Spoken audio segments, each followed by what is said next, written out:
12월 23일 수요일, 오늘 우리에게 주신 하나님 말씀은 열왕기하 9장 11절부터 13절까지 말씀입니다. 구약성경 575쪽 열왕기하 9장 11절부터 13절까지 말씀 함께 읽겠습니다. 예후가 나와서 그의 주인의 신복들에게 이르니 한 사람이 그에게 묻되 평안하냐? 그 미친 자가 무슨 까닭으로 그대에게 왔더냐? 대답하되 그대들이 그 사람과 그가 말하는 것을 알리라 하더라. 우리가 이르되 당치 아니한 말이라 청하건대 그대는 우리에게 이르라 하니 대답하되 그가 이리 내게 말하여 이르기를 여호와의 말씀이 내가 네게 기름을 부어 이스라엘 왕으로 삼는다 하셨다 하더라 하는지라. 무리가 각각 자기 옷을 급히 가져다가 섬돌 위 곧 예후의 밑에 깔고 나팔을 불며 이르되 예후는 왕이라 하니라. 아멘. 이 말씀 하나님 말씀입니다. 오늘도 주님의 은총 아래 건강한 하루 되기를 주님의 이름으로 축원합니다. 김진환 성도 장례가 은혜 중에 마쳤습니다. 어제도 말씀드린 바와 같이 그 아내 되는 이복금 성도와 두 자녀가 믿음의 길을 잘 걸어갈 수 있도록 기도해 주시기를 부탁을 드립니다. 서울 경기 지역에 5인 이상 집합 금지 명령이 내려졌는데요. 교회는 예외입니다. 교회는 계속해서 20인 지금 하는 것처럼 20인 이내에서 예배를 촬영하고 드릴 수 있습니다. 금천구 모 교회에서 또 이제 대량으로 확진자들이 발생했습니다. 100여 명이 대면 예배를 드렸다고 하는데 이럴 때일수록 우리 성도들이 좀 앞장서서 주의해 주시기를 부탁을 드립니다. 장례식장에서 찬송가를 부르지 못해서 저 혼자 찬송가 가사를 읽어 주었습니다. 이 노래를 부를 때하고는 또 다른 감동이 있더라고요. 가사 한 절 한 절을 그냥 이렇게 시처럼 그 가사 한 절 한 절을 그렇게 음미하면서 또 가슴에 아주 깊이 새겨지는 그런 은혜를 경험했습니다. 저뿐만 아니라 그곳에 있는 모든 사람들이 다 그렇게 느껴졌어요. 하나님의 역사는, 하나님의 은혜는 그런 순간에도 우리에게 감동을 주십니다. 그러니까 지금까지와는 다른 방식으로 은혜를 주시는 하나님의 사랑을 깊이 체험하게 되는 이 기간이 되기를 주님의 이름으로 축원합니다. 하나님께서 이전에 엘리야에게 명령하시기를 예후에게 기름을 부어서 이스라엘의 왕으로 삼아라, 아합 가문을 심판해라, 이렇게 명령하신 건데요. 그 말씀인즉 그동안 패역한 그 삶을 살았던 이스라엘 백성들을 우상 숭배길로 인도했던 극악무도한 그 아합 가문을 멸하시겠다는, 심판하시겠다는 하나님의 강력한 의지의 표현이셨습니다. 그런데 이제 그저께도 말씀드린 바와 같이 나봇의 포도원 사건 이후에 아합이 뉘우치게 되고 그래서 하나님의 심판이 유예가 됐어요. 미뤄졌습니다.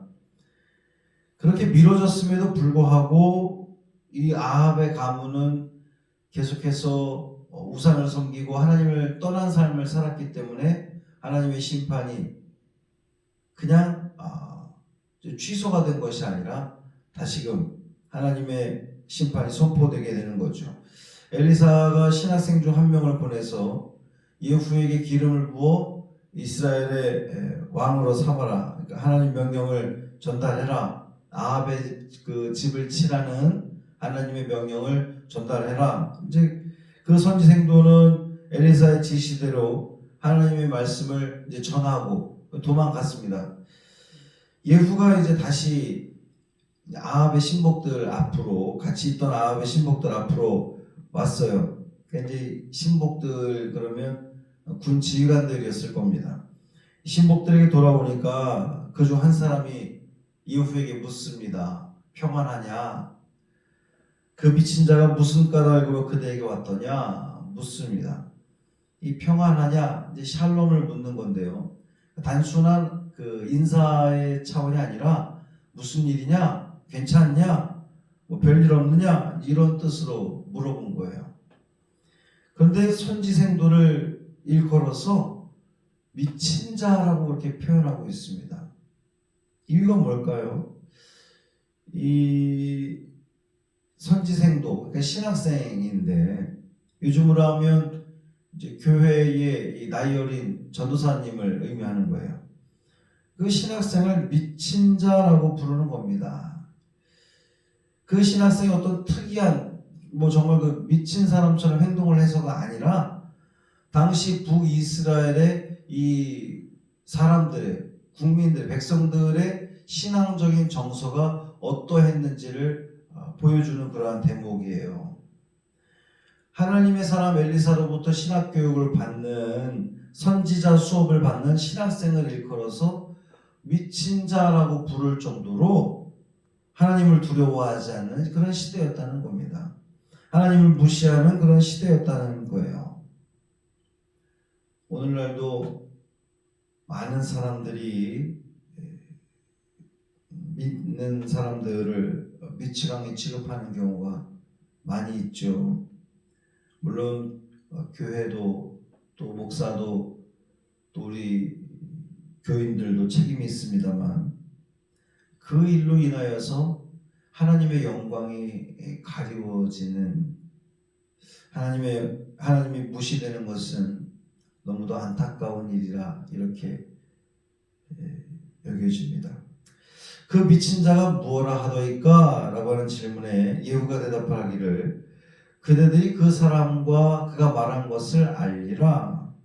뭐 여러 해석이 가능합니다만 성지생도로부터 들은 그 이야기, 이 왕으로 기름 부음을 받은 이야기를 함부로 말할 수 없었던 거예요. 그 군 지휘관들 중 한 명이라도 이것은 반란이요 그러면 그럼 반역죄로 죽임을 당할 수밖에 없는 그런 상황이잖아요. 그래서 모르십니까? 알지 않습니까? 라고 이 예후가 대답을 합니다. 그 지휘관들이 우리가 어떻게 아느냐? 당치도 않다. 사실을 얘기해봐라. 무슨 일이냐? 도대체 어떤 일이 있었느냐? 라고 묻습니다. 그제서야 예후가 사실은 내게 이러이러한 일이 벌어졌습니다. 라고 대답을 해요. 이러이러한 일이 어떤 일입니까? 하나님의 사람 엘리사가 보낸 그 선지생도가 나를 찾아와서 내게 기름을 부으며 이스라엘의 왕으로 하나님께서 세우셨다고 말했고, 하나님께서 그렇게 하신 이유는 우상 숭배에 빠져있는 이 아합의 가문을 심판하기 위해서 나를 왕으로 세우셨다. 이 이야기를 해줍니다. 좀 전에도 언급했듯이 이 예후가 끝까지 나도 모르겠다, 내가 말하지 않겠다, 뭐 이렇게, 아니면 다른 말로 둘러댈 수도 있었을 텐데, 이 예후는 자신에게 벌어진 이 일들, 기름을 부음을 받고 왕으로 세워진다는 선포를 듣고 아합의 가문을 심판하라고 하는 이 일들이 예산 일이 아니라 하나님이 하시는 일임을 알았기 때문에 용기를 내어서 군 지휘관들에게 자신에게 벌어진 일들을 자세히 일러준 거예요. 그랬더니 어떤 일이 벌어졌습니까? 사실은 이 일은 모반이죠. 역변입니다. 군사 정변이고 쿠데타입니다. 반란입니다. 왕이 버젓이 살아있는데 새로운 왕을 세우겠다고 하나님이 정하셨다는 거잖아요. 그 말을 들은 이 지휘관들이, 아합의 신복들이 각자의 옷을 가져다가 예후의 발 아래 깔고 나팔을 불며 예후는 왕이다 이렇게 선언합니다. 예수님께서 예루살렘 성에 입성하실 때에 그 예루살렘 성 백성들이 자기 옷을 벗어다가 예수님 지나가는 길에 깔았던 것처럼 같은 행동을 하고 있어요.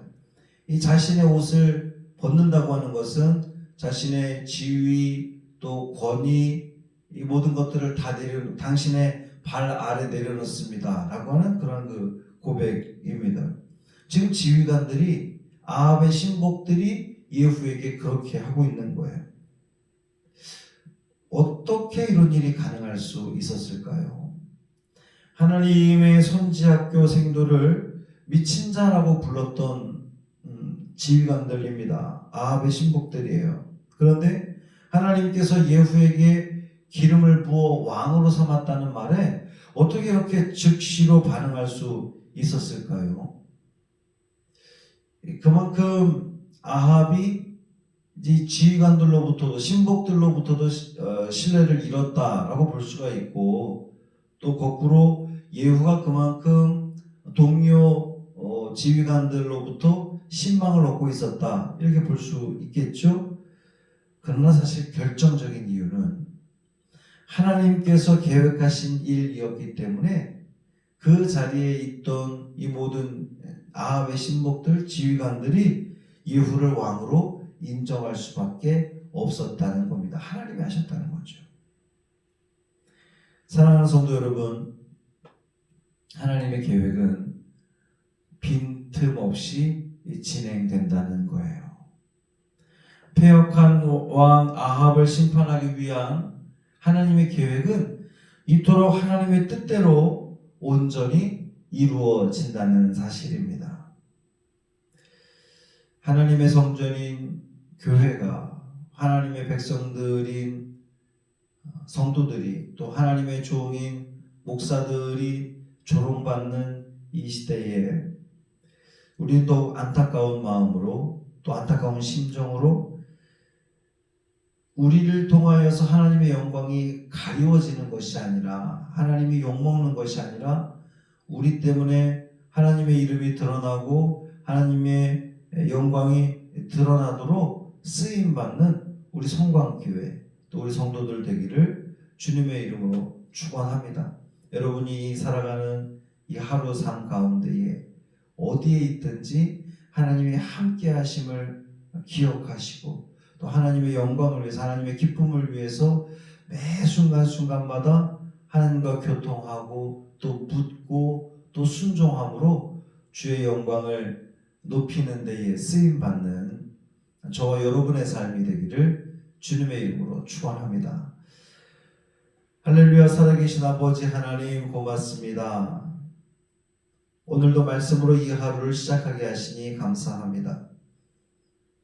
여전히 확진자들이 많이 늘어나고 있고 5인 이상 집합금지 명령이 내려질 정도로 지금 이 시대는 너무도 위험한 시대를 우리가 살아가고 있습니다. 이 위험을 우리가 인지하고 또 감지하고 우리 모두의 생명을 위해서 더욱더 주의하고 애쓰는 우리 모두 되게 하여 주옵소서. 교회가 그것에 앞장서서 주의하게 하시고 최선을 다해 방역에 협조하는 또 애쓰는 우리 모두 되게 하여 주셔서 이 모든 일들 과정을 통하여 하나님의 이름이 더 이상 욕되게 하지 않게 하시고 우리를 통하여 하나님의 영광이 드러나게 되는 귀한 삶 되게 하여 주옵소서. 하나님의 계획은 하나님의 역사는 당신의 뜻대로 당신의 계획대로 온전히 이루어지는 것을 우리는 다시 한번 확인하게 됩니다. 오늘 우리가 살아가는 그 모든 삶 가운데에 하나님의 섭리 속에 또 우리가 살아가게 될 터인데 하나님 지켜주시고 붙들어주시고 성령 하나님께서 우리의 그 모든 생각과 마음과 행동들을 다스려 주셔서 온전히 주의 길 가게 하여 주옵시고 우리가 하는 말들 행동들 그 모든 일들을 통하여 하나님의 영광만 온전히 드러내는 데 쓰임받는 우리 모두 되게 하여 주옵소서. 김진환 성도의 장래가 은혜 가운데 맞춰지게 하시니 고맙습니다. 그 가정을 붙들어 주옵시고 하나님 위로하여 주시며 천국의 소망을 품게 하셨으니 지금의 그 마음 잊지 않게 하시고 더욱더 믿음 안에서 하나 되는 가정, 또 신앙이 회복되어지는 가정으로 삼아 주옵소서. 우리 주 예수 그리스도의 이름으로 간절히 축복하며 기도합니다. 아멘.